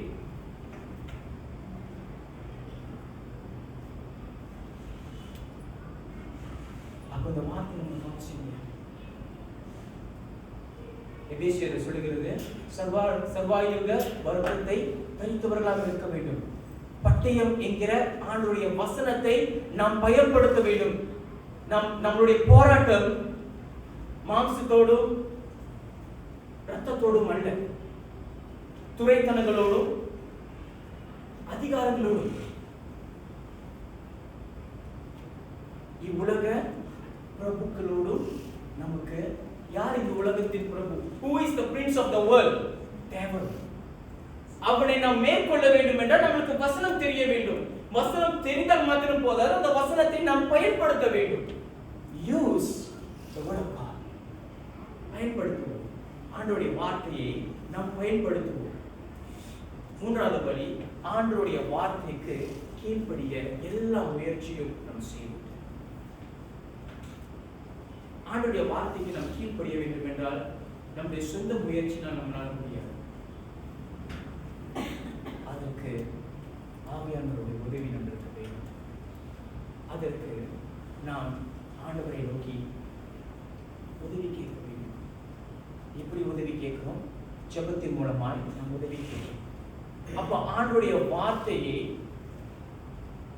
வார்த்தைக்கு நாம் கீழ்ப்படிந்து அவருடைய வழிகளை நடப்பதற்காக நாம் நம்மை ஒப்புக் கொடுக்க வேண்டும். அப்போ வார்த்தையை வாசிக்கிறதுனால அந்த வார்த்தை நமக்குள்ளாக இருக்கும். ஒரு காலம் வரும், இந்த வேதம் எல்லாம் நம்மளோட கையில் இருக்காது. ஒரு காலம் வரும், ஒரு பஞ்சகாலம். There will be a time. இந்த வேதம் எல்லாம் நீங்க ஆமோஸ் புத்தகத்தில் நீங்க வாசித்தீங்கன்னா ஒரு காலம் வரும், இந்த வேதம் நம்மளோட கையில் இருக்காது. அப்ப அந்த வேதம் நம்மளோட கையில இருக்கிறனால நம்ம இன்னும் நம்மளுக்கு அந்த வசனம் எல்லாம் நம்ம படிச்சு நம்ம தெரிஞ்சுக்கிறோம். அப்ப அந்த வேதம் இல்லாத காலத்துல நீங்க எந்த வேதத்தை போய் தேடுவீங்க? அப்ப வேதத்தினுடைய வசனம் நமக்குள்ளா இருக்குமானால் அந்த நேரத்தில் நமக்கு வருகிற சோதனைகளை நாம் மேற்கொள்வதற்கு இந்த வசனங்கள் நமக்கு உதவி செய்யும். அப்போ இப்பயே நம்ம ஆரம்பித்தாங்க. Today we have to start. அப்போ ஆவியானவருடைய உதவி நமக்கு வேண்டும். ஆண்டவருடைய வார்த்தையை நாம் கீழ்ப்படிந்து நடப்பதற்கு. பிரியமானவர்களே, இன்றைக்கு எல்லாருக்கும் வர சோதனை தான் இன்றைக்கு உங்களுக்கும் எனக்கும். நம்மளுக்கு ஸ்பெஷலா எந்த சோதனையும் வர்றதில்லை. எல்லா மனுஷனுக்கும் வருகிற சோதனை. It's a general temptation that comes to everybody. It's the same. It's almost the same. வேற ரூபத்துல தான் வருது. But end of the day நம்முடைய மாம்சத்திலும் நம்முடைய ஆத்மாவிலும் நம்மளுடைய ஆவியிலும் எல்லாருக்கும் சோதனை இருக்கிறது. ஆனால் நாம் அதை ஜெயிக்க வேண்டும். எப்படி ஜெயிக்க வேண்டும்? அவருடைய வார்த்தையினால் ஜெயிக்க வேண்டும். பிசாசை ஜெயித்த ஆண்டவர் அவர் நம்முடைய தேவன். அவர் நமக்கு உதவி செய்வார். யோசேப் பாவத்தில் விழுவதற்கு அவருக்கு நிறைய வழிகள் இருந்தது. ஆனால் அவனை தேடி தேடி வந்தது பாவம். ஆனால் அவன் தேவனை பிரியப்படுத்தவில்லை. அவன் அந்த பாவத்தை செய்யாமல் அவன் ஓடி போய்விட்டான் என்று வேதம் சொல்லுகிறது.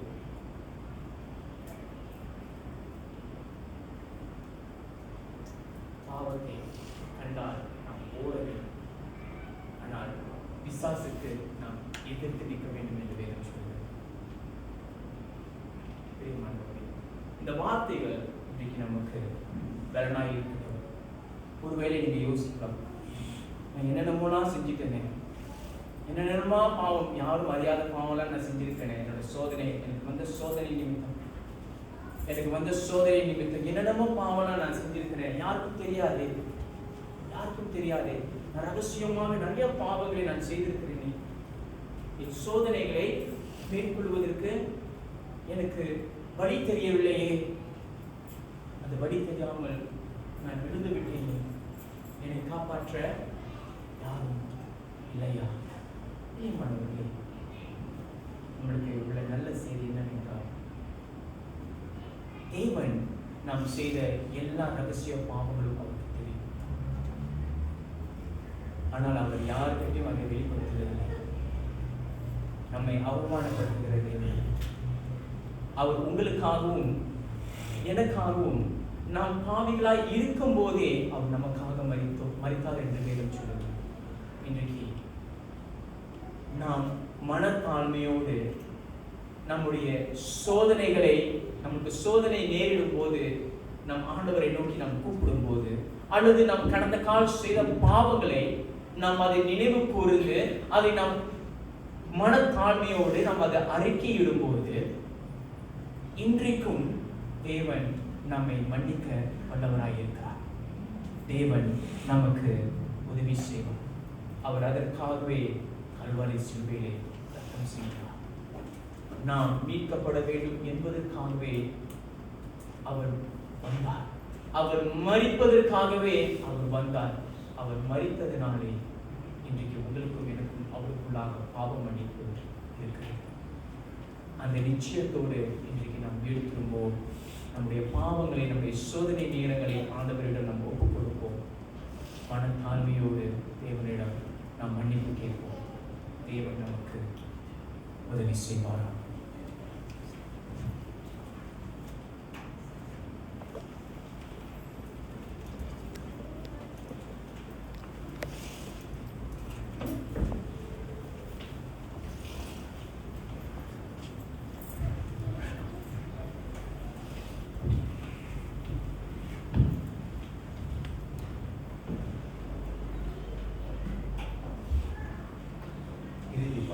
கடந்து செல்வோம். சபையில் யாரும் எழுந்து நின்று தொல்லை கஷ்டங்கள் சூழ்நிலும் துன்பங்களுக்கும் வரும்.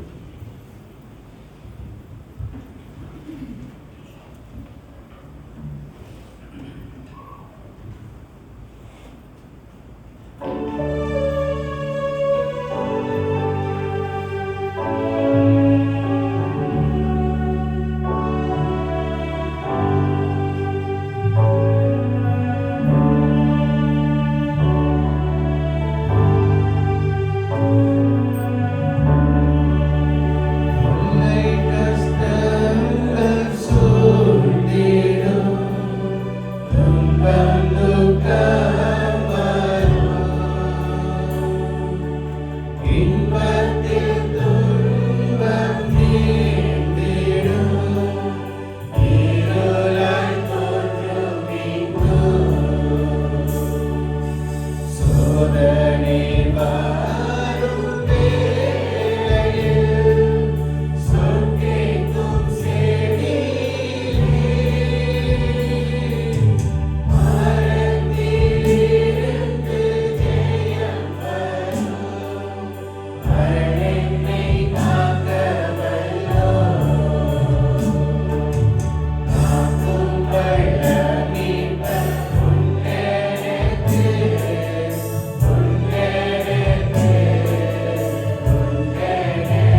இறுதி ஜெபத்துக்கு ஆயத்தமாகுவோம்.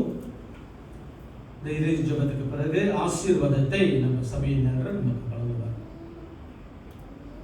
மகிமை மாட்சிமை நிறைந்த ஜீவனுள்ள பரம்பிதாவே, அப்பா அந்த வேலைக்காக மறுபடியும் நன்றி செலுத்துகிறோம். ஆசீர்வதிக்கப்பட்ட நாளில் ஆண்டவரே நாங்கள் ஒன்று கூடுவதற்காக மறுபடியும் நன்றி செலுத்துகிறோம். ஆண்டவரே இன்று ஒரு நல்ல ஒரு செய்தி ஆண்டவரே உடைய வார்த்தையை கேட்கும்படியாக நீ கிருபை காட்டுவதற்காக நன்றி செலுத்துகிறோம்.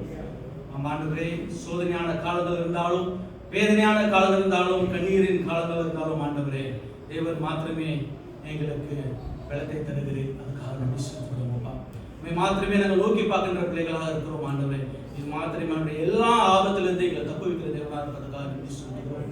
அப்பா அந்த நாளை ஆசீர்வதித்ததற்காக நன்றி. நடக்கின்ற ஒவ்வொரு ஊழியர்களும் ஆண்டவரை விசேஷமாக நீ காத்துக்கொள்ள வேண்டுமாக நாங்கள் சொல்லிக்கிறோம். ஆண்டவரை அப்பா அந்த வேலையில் கூட ஆண்டவரை எங்களோட குற்றம் குறைகள் பாவங்கள் யாவும் இருந்தால் நீ மன்னித்தாண்டவரே எங்களை வலியுறுத்தமாக நாங்கள் கெஞ்சுகிறோம். ஒப்பு கொடுத்து இந்த ஜெபத்தில் இருக்கிறோம். நிச்சயம் பரம்பிட்டாங்க. ஆமென்.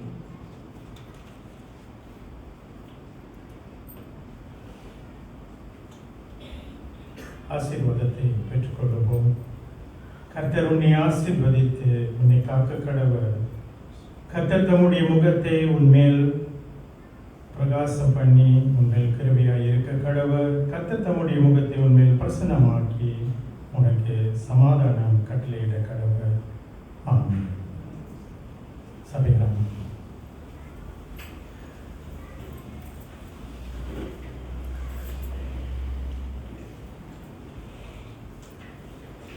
சில காரியம் அனௌன்ஸ்மெண்ட் கொடுக்க வேண்டியிருக்கு.